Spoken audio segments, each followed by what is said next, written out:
90స్‌లో school లైఫ్‌లో అందరి మనసులు దోచేసిన 'ఉపాయం' అనే పాఠ్యాంశానికి సంబంధించిన 'అంజమ్మ కపిలయ్య' అనే స్టోరీని మనం ఈ వీడియోలో చూసేద్దాం. అంజమ్మ, కపిలయ్య భార్యాభర్తలు. వాళ్ళకి 2 పిల్లలు. ఒకరోజు సాయంకాలం వాళ్ళు తమ బంధువుల ఇంటికి బయలుదేరి వెళ్తారు. దారిలో చీకటి పడుతుంది. ఆ రాత్రి ఎక్కడో ఒక చోట గడిపి తెల్లవారి బయలుదేరాలని వారనుకుంటారు. సరైన స్థలం కోసం వెతికారు. ఇంతలో ఒక గుహ కనిపించింది. లోపలికి వెళ్లారు. అక్కడ జంతువుల ఎముకలు కనిపించాయి.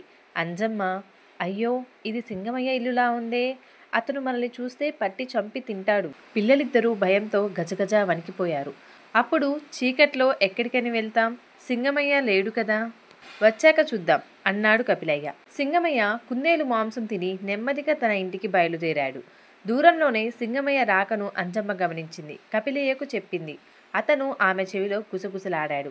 ఆమె దబదబ పిల్లలిద్దరి వీపులపైన 2 దెబ్బలు వేసింది. వారు ఏడుపు రంకించుకున్నారు. పిల్లలెందుకు ఏడుస్తున్నారు? సింగమయ్య వినేలా బిగ్గరగా అడిగాడు కపిలయ్య. పిల్లలు మాంసం కావాలని ఏడుస్తున్నారు, గట్టిగా జవాబిచ్చింది అంజమ్మ. అందుకోసమే కదా మనం ఇక్కడికి వచ్చింది. సింహం వచ్చే వేలయ్యింది. వచ్చాక చంపి కడుపు నిండా తిందురుగాని అని కపిలయ్య గంభీరంగా అన్నాడు. కపిలయ్య మాటలు విని సింగమయ్య హడలెత్తిపోయాడు. భయంతో పరుగులంకించుకున్నాడు. దారిలో చింత చెట్టు కింద చిరుతయ్య కలిశాడు. ఎందుకు పరిగెత్తుతున్నావు అని అడిగాడు. సింగమయ్య సంగతంతా చెప్పాడు. మీ ఇంట్లో ఉన్నది కపిలయ్య కుటుంబం. వారు మీ ఇంటిలోకి వెళ్ళడం నేను చూశాను.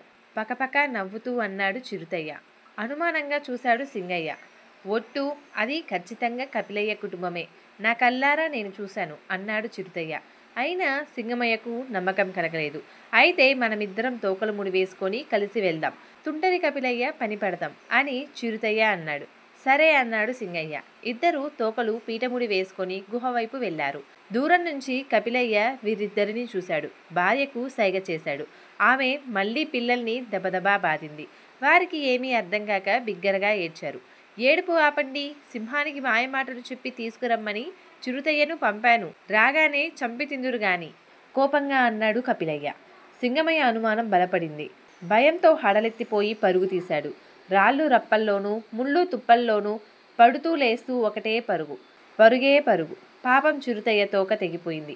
సింగమయ్యకు ఎడాపెడా దెబ్బలు తగిలాయి. పళ్ళు మొత్తం ఊడిపోయాయి. డాక్టర్ కొంగన్న మంచి మందులు ఇచ్చినా కోలుకోవడానికి కొన్ని నెలలు పట్టింది. ఈ విధంగా కపిలయ్య సింహాన్ని ఎదిరించే శక్తి అతనికి లేకపోయినా సింహం గుహలోనే ఉపాయంతోటి తన కుటుంబ సభ్యుల్ని కాపాడుకున్నాడు.